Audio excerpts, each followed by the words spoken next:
Now, the ongoing conflict in Ukraine has had a global impact on the price of crude oil and gas. Motorists here at home may soon see even more hikes in the price of fuel. The Motor Industry Staff Association has called on the Energy and Mineral Resources Minister, Gwede Mantashe, to involve the union in discussions about the review of the pricing methodology for fuel in this country, like petrol. Over 50,000 members of the association depend on motor vehicle component sales, vehicle services and repair work in the motor retail industry. The spokesperson for the association is Ms. Sonja Carstens, is joining us now live on Today here on eNCA. Ms. Carstens, good afternoon. Thank you very much for your time. Welcome to Today here on eNCA. Inclusion for you seems to be very, very important. Is there any indication currently that the government would not involve stakeholders like yourselves in determining the way forward how our fuel price in the country should be calculated? Good afternoon, and thank you for allowing us to speak to you. No, to date, the government has not responded to our request, but we are hopeful that government will include us in a transparent process, as we believe it's vital for our voice to also be heard. Why? Currently, motorists are going to pay between R2.10 and R2.30 more for petrol at the end of March. So in other words, from the 1st of April. You've already had the R1.46 increase. In other words, there's nothing we can do to monitor the price of crude oil. It's international, and we are all globally suffering from the same symptoms, and that's the war in the Ukraine. But in South Africa, we pay R6.11 for the petrol levies or petrol taxes. And that is something we need to look at, because currently that's the only way we can save and we can lessen the blow to motorists. Government has committed itself to re-look at that. Plus, last month, the Minister of Finance, Mr. eNCA, did not raise the fuel levy for this year. That part of it, which is within its control, has remained the same as last year. So what is it about the recalculation of this methodology that you want to be transparent? Well, we want to have a relief of fuel taxes. If you look at the fuel taxes, it's R3.93 going to general tax, and it's R2.18 going to the road accident fund.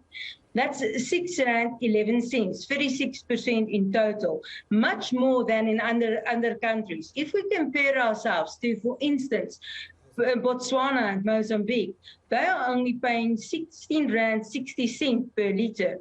Now, South Africa is not very far away from the global average of R19.87 per litre, but still, we can address that, and it's the only way. What we're asking is something that New Zealand, for instance, already implemented today. Which is? Which is a relief, for 3 months relief in the fuel tax. Okay, now there's two things. There's a short-term relief. We just got one in terms of the tax for this year. The fuel levy has stayed the same.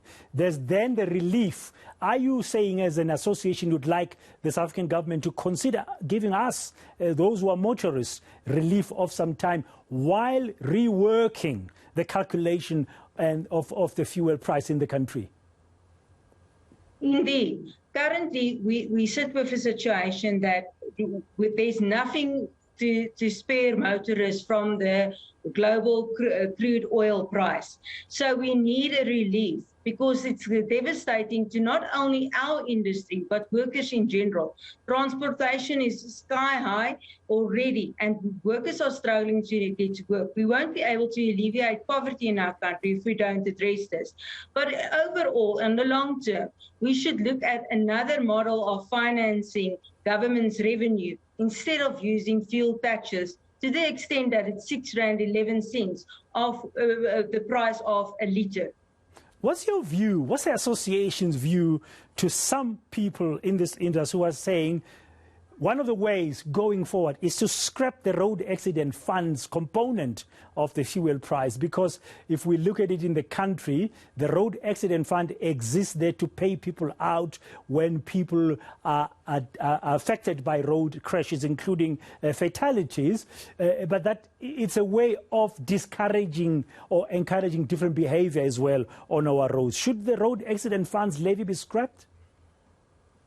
No, not at all. The Road Accident Fund plays a vital role. It is there for victims who was badly injured on our roads. No, we cannot scrap the Road Accident Fund, the contribution thereto, but we can address the general fuel tax. Or scrap that as well? Should that general fuel tax be scrapped?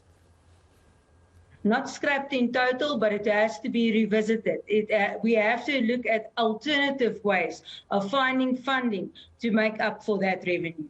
So in the end, somewhere down the line, it will end up being some form of tax. But in your view, the relief, let's just do the short-term one while I still have you, Ms. Carstens. Is the relief, you said New Zealand has just done it, is it pausing the levy, like sort of saying, levy holiday, let's call it that, a levy relief for a few months, so don't take it out. Therefore, the price at the pumps will go down by 3 rand something or 6 rand something. Is that your idea for short-term relief? That is indeed the idea for short-term relief. That's exactly what New Zealand is doing currently. It's also being considered by the US and Australia. So it's not a far-fetched idea if other countries are also considering it. Taking into account that South Africa is paying much more than our neighbours for a litre of petrol. Yeah. What about the exchange rate? I mean, not much your association can do there, but you deal with vehicles. Also, there's importing of parts there, and we know that the rand-dollar exchange rate is really beyond our control, as much as the price of Brent crude. Yeah, that's the severe impact on our industry. Our industry is dependent on vehicle sales, and obviously for motorists to service their cars, to do maintenance on their cars.